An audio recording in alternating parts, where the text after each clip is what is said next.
Border Gavaskar ట్రోఫీలో భాగంగా మరొక 2 రోజుల్లో ఆస్ట్రేలియాతో భారత్ తొలి టెస్టు ఆడనుంది. రోహిత్ శర్మ గైర్హాజరీలో కెప్టెన్గా జస్ప్రీత్ బుమ్రా జట్టును నడిపించనున్నాడు.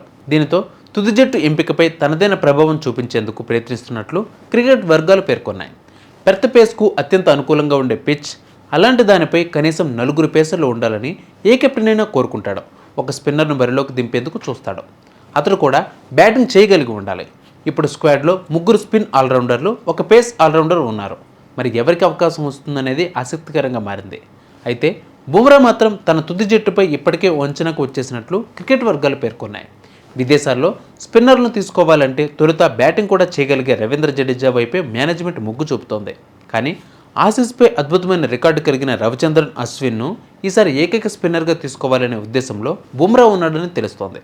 దీనితో జడేజాతో పాటు వాషింగ్టన్ సుందర్కు చుక్కెదిరినట్లే.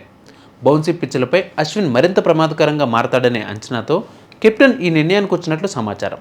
తెలుగు కుర్రాడు నితీష్ కుమార్ రెడ్డి అరంగేట్రం దాదాపు ఖాయమనే చెప్పాలి. పేస్ ఆల్రౌండర్గా అతనికి స్థానం దక్కనుంది. ఆస్ట్రేలియా ఏతో పాటు ఇంట్రా స్క్వాడ్ వార్మప్ మ్యాచ్లో నితీష్ మెరుగైన ప్రదర్శన చేసినట్లు మేనేజ్మెంట్ గమనించింది. దీనితో అతనికి అవకాశం ఇవ్వాలని నిర్ణయించింది. లోయర్ ఆర్డర్లో బ్యాటింగ్ చేసే సత్తా కలిగి ఉండటమే నితీష్కు కలిసొచ్చే అంశమని క్రికెట్ వర్గాలు పేర్కొన్నాయి. యశ్ దయాల్, హర్షిత్ రాణాకు ఇప్పుడే ఛాన్స్ రాకపోవచ్చు. పేస్ భారాన్ని కెప్టెన్ బుమ్రాతో పాటు ఆకాశ్ దీప్, సిరాజ్ పంచుకోనున్నారు. లోతైన బ్యాటింగ్తో పాటు ఫాస్ట్ బౌలింగ్ బలంగా ఉండేలా మేనేజ్మెంట్ చూస్తోంది. రోహిత్ శర్మ లేకపోవడంతో యశస్వి జైస్వాల్తో కలిసి ఓపెనర్గా కేఎల్ రాహుల్ రావడం ఖాయమని తెలుస్తోంది. సీనియారిటీకి ప్రాధాన్యం ఇవ్వడంతో అభిమన్యుకి అవకాశం దక్కకపోవచ్చు. వన్డౌన్లో గిల్ స్థానంలో సర్ఫరాజ్ను ఆడించే ఛాన్స్ లేకపోలేదు. విరాట్ కోహ్లీ ఎలాగో 4వ స్థానంలో వస్తాడు. ధ్రువ్ జురేల్ను స్పెషలిస్ట్ బ్యాటర్గా బరిలోకి దింపుతారని ప్రచారం సాగుతోంది.